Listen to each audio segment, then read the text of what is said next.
Hello বন্ধুরা, তো এই দেখো রাতে আজকে ডিনারে করেছিলাম আলু সেদ্ধ, ভেন্ডি ভাজা আর পটল ভাজা, মানে অল্প করেই করেছিলাম, আর গরম ভাত আর আলু সেদ্ধ।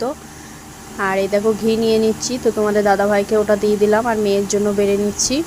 আর ঘি চামচটা মানে ফ্রিজে রেখেছিলাম, ওই জন্য ঘিয়ের চামচটা ঢুকে গেছিলো আর বার করতে পারিনি। তারপরে দেখো দু হাতে করে ক্যামেরাটাকে রেখে তারপর বের করে নিচ্ছি। তো চলো আমরা খাওয়া দাওয়া করে নিই, আর তোমরা কে কী খেলে অবশ্যই কমেন্ট করে জানাবে। আর শুভরাত্রি। তো আর কিছু বেশি বলবো না, আর তোমরা কে কী খেলে অবশ্যই আমাকে কমেন্ট করে জানাবে। আর একটা কথা বলি, আলু সেদ্ধ ভাতের মতো কিন্তু শান্তি আর কিছুতে পাওয়া যায় না, যতই না আমরা চিকেন খাই, মাটন খাই, যাই হোক, কিন্তু আলু সেদ্ধ ভাতের মতন শান্তি সত্যিই পাওয়া যায় না। তো আমার তো খুবই ভালো লাগে। এই দেখো মেয়ের জন্য ভাতটা মেখে দিচ্ছি একটু ঘি দিয়ে, আলু সেদ্ধ দিয়ে। তো চলো আর ভিডিওটা বেশি বড় করছি না। আর শুভরাত্রি, তোমরা সবাই ভালো থেকো। আর কে কী খেলে অবশ্যই কমেন্ট করে জানাবে।